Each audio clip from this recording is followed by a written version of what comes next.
કચ્છના અંજારમાં સંત શિરોમણી ગુરુ રવિદાસ મહારાજજીની 650મી જન્મ જયંતિ નિમિત્તે ભવ્ય કળશ યાત્રાનું ભાવભર્યું સ્વાગત કરવામાં આવ્યું। સમરસતા સંકલ્પ અભિયાન અંતર્ગત યોજાયેલી કળશ યાત્રાનું ભારતીય જનતા પાર્ટી કચ્છ અને ભાજપ અંજાર શહેર દ્વારા શ્રી જડેશ્વર મહાદેવ મંદિર ખાતે સ્વાગત અને પૂજન કરવામાં આવ્યું। અંજારમાં યોજાયેલા કળશ યાત્રાના સ્વાગત કાર્યક્રમમાં ઉચ્ચ અને ટેકનિકલ શિક્ષણ મંત્રી તથા અંજારના ધારાસભ્ય ત્રિકમભાઈ છાંગા, કચ્છ મોરબીના સાંસદ વિનોદભાઈ ચાવડા, ગાંધીધામના ધારાસભ્ય માલતીબેન મહેશ્વરી સહિત સંતો, ધર્મગુરુઓ અને ભાજપના આગેવાનો કાર્યકર્તા ઉપસ્થિત રહ્યા। કળશ યાત્રાના સ્વાગત પ્રસંગે મોટી સંખ્યામાં નગરજનો પણ જોડાયા। સંત ગુરુ રવિરાજ મહારાજજીના વિચારો અને સમરસતાનો સંદેશ જન જન સુધી પહોંચાડવાના સંકલ્પ સાથે આ કાર્યક્રમનું આયોજન કરવામાં આવ્યું હતું। સમગ્ર કાર્યક્રમ દરમિયાન ભક્તિભાવ અને ઉત્સાહ સાથે સામાજિક એકતા અને સમરસતાનો માહોલ જોવા મળ્યો।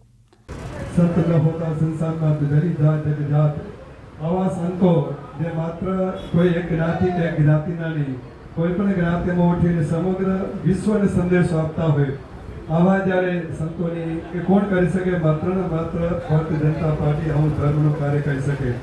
ધર્મ અને રાજને સાથે જોડી અને ચાલનાર પાર્ટી એટલે કે પ્રજાવત્સલ જે તે વખત આપણે મુખ્યમંત્રી હતા વડાપ્રધાન એ ચેતના જગાવી છે, કેમ કે પોતે ઓલિયા એક પોતે એક સંત જેવા છે। સંત ચરિત્રથી પોતાનું જીવન અને માત્ર પોતા માટે કાંઈ નથી છતાં સમાજ માત્ર ને માત્ર અમારા દેશને શું આપવું, વિશ્વને શું આપવું એના માટે થઈને પોતાનું જીવન વિતાવ્યા છે। ત્યારે આપણે આ પ્રસંગે સંતના ચરણમાં બીજું તો આપણે શું કરી શકીએ, એના ચરણમાં વંદન કરી અને આપણે બધાને સમગ્ર વિશ્વને સમગ્ર ભારતનો આશીર્વાદ આપતા રહે। આવનાર જે પેઢી છે આમાંથી ઘણું બધું શીખવા મળે।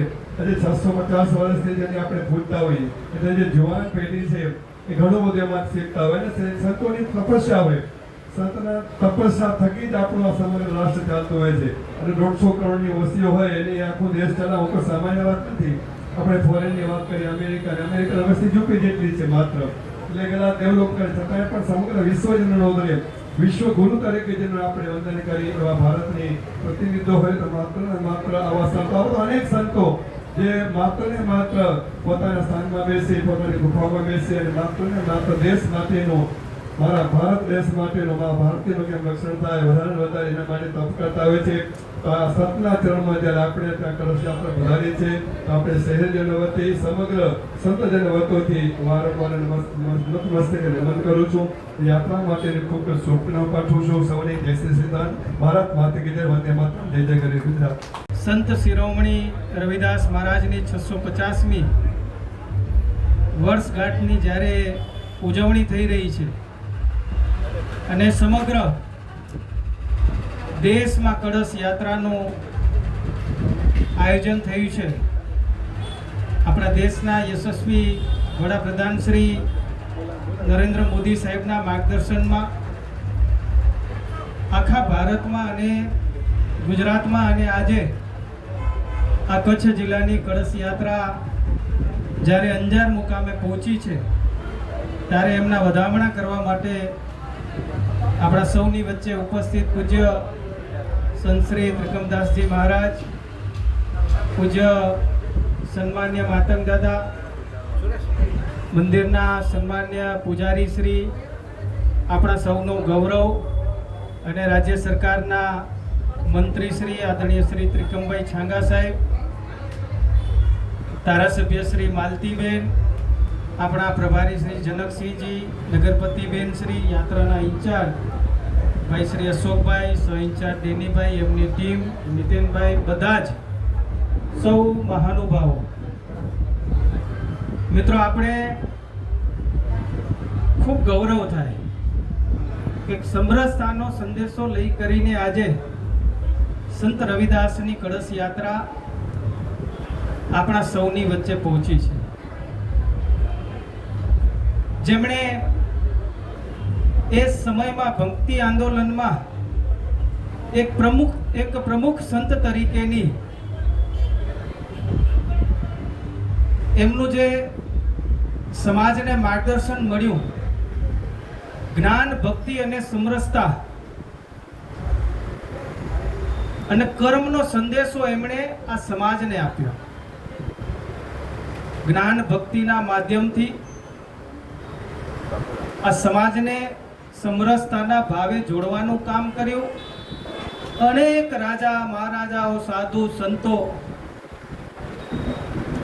આ બધા જ લોકોના સંત રવિદાસજી એક આધ્યાત્મિક ગુરુ બન્યા.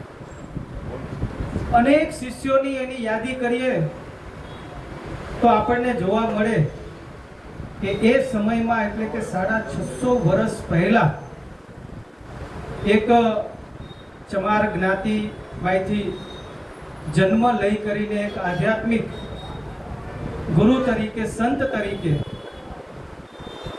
જેઓ સાક્ષાત જેમને ગંગામાં દર્શન આપતા, જેમનો સીધો સંવાદ ભગવાન સાથે, પરમાત્મા સાથે જોડાયેલો હતો, છતાં પણ સંત રવિદાસજી એ કોમળ હૃદયના, ક્યારે પણ એમણે મોટું બતાવ્યું નહીં અને એક માત્ર ચમાર કામના માધ્યમથી આખું જીવન એમણે સમાજની સેવામાં, એમણે આધ્યાત્મિકતામાં, એમણે ભક્તિમાં આખા દેશને રંગે રહ્યા.